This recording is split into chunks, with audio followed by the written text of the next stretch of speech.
सबसे पहले तो भारतीय जनता पार्टी के लोगों को जीत मिली है, उन्हें बधाई, और आशा करता हूं कि जो जनादेश दिल्ली की जनता ने उन्हें दिया है उसकी वो प्रतिपूर्ति करेंगे। और वे सब आम आदमी पार्टी के लाखों करोड़ों कार्यकर्ता जो अन्ना आंदोलन से आए, जिनके बहुत ही निश्चल, निष्पाप और बड़े भारत की राजनीति को बदलने के सपने की हत्या एक निर्लज्ज, नीच, मित्रहंता, आत्ममुग्ध और चरित्रहीन व्यक्ति ने की, उसके प्रति तो क्या संवेदना। दिल्ली को उससे मुक्ति मिली। और मैं ये जानता हूं कि अब जो आम आदमी पार्टी में लोग बच गए थे सत्ता के लोभ में, लालच में, पदों के लिए, उस पैसे के चक्कर में, वे सब भी अब वापस जाएंगे, लौटेंगे, कुछ अपने व्यवसायों में लौटेंगे, कुछ पार्टियों में चले जाएंगे। और पतन यहाँ से प्रारंभ हुआ है उन लोगों का। मेरे लिए कोई प्रसन्नता का और दुख का विषय नहीं है, मैं बीच में खड़ा हूँ। प्रसन्नता इस बात की है कि करोड़ों लोगों ने आशा लगाई थी, करोड़ों लोगों ने, लोग अपनी नौकरियां छोड़ के आए थे, व्यवसाय छोड़ के आए थे, दुश्मनियां ली थी लोगों ने, उन सब की हत्या एक आत्ममुग्ध आदमी ने, एक चरित्रहीन आदमी ने अपनी निजी महत्वाकांक्षाओं की पूर्ति के लिए की। उसको दंड मिला, ईश्वरीय विधान से दंड मिला। प्रसन्नता इस बात की भी है कि न्याय हुआ।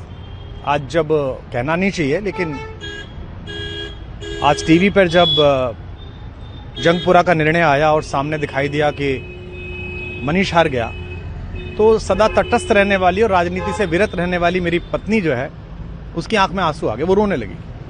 क्योंकि उसी से उसने कहा था कि अभी तो है ताकत, और उसने कहा था भैया ताकत सदा तो नहीं रहती। तो ये अहंकार आशा करता हूं अगले लोग नहीं करेंगे, जो बाकी दल है वो नहीं करेंगे, इससे सबक लेंगे। और दिल्ली के नागरिकों को मैं अच्छे शासन के लिए बधाई देता हूं। अब भारतीय जनता पार्टी अपने नेतृत्व में सरकार बनाकर दिल्ली के जो दुख थे पिछले 10 वर्ष के, उन्हें दूर करे। और आम आदमी पार्टी के समस्त कार्यकर्ताओं को कहता हूं कि आपने जिस किसी भी लोभ लालच में, सब कुछ जानते हुए एक ऐसे व्यक्ति के समर्थन में काम किया जिसने अपने मित्रों की पीठ में झुरा घोंपा, गुरु को धोखा दिया, अपने साथ कंधे से कंधा मिला के लड़ने वाली महिलाओं को अपने घर लाके पिटवाया, अपनी निजी सुख और साधन के लिए जनता का पैसा खर्च किया, अब उससे आशा लगानी छोड़ें, अब बाहर निकलें, अपना अपना जीवन देखें।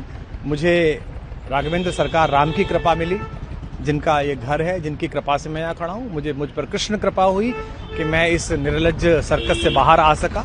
मैं उन सब से भी अच्छे भविष्य की कामना करता हूँ कि वो कोई गंदगी ना फैलाएं कहीं भी, वो लौट जाएं अपने शिविरों में।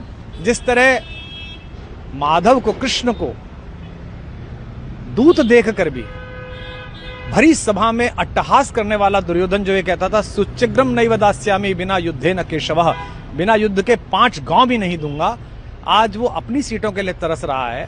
और मुझे पता है कि इस दुर्योधन का अंत भी टूटी हुई जंघा के साथ बड़ा ही दारुण होगा। और भारतीय राजनीति एक कलंकित अध्याय के रूप में इस बौने दुर्योधन को और इसके दरबार के तमाम शकुनियों को याद करेगी।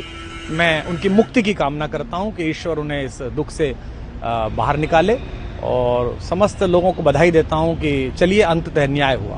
सर, बात करें दिल्ली के चुनाव या यूपी के उपचुनाव मिर्जापुर को लेकर, चुनाव आयोग पर तमाम तरह के आरोप लगाए जा रहे हैं। अखिलेश यादव ने कल कहा कि वहाँ उपचुनाव में मिलकर, ये राजनीतिक विषय है, इस पर मैं राजनीतिक कार्यकर्ता नहीं हूँ, तो इस पर मेरी टिप्पणी शोभनीय नहीं है। वो आपस में सब जाने। लेकिन दिल्ली के चुनावों को लेकर एक मिश्रित प्रतिक्रिया है।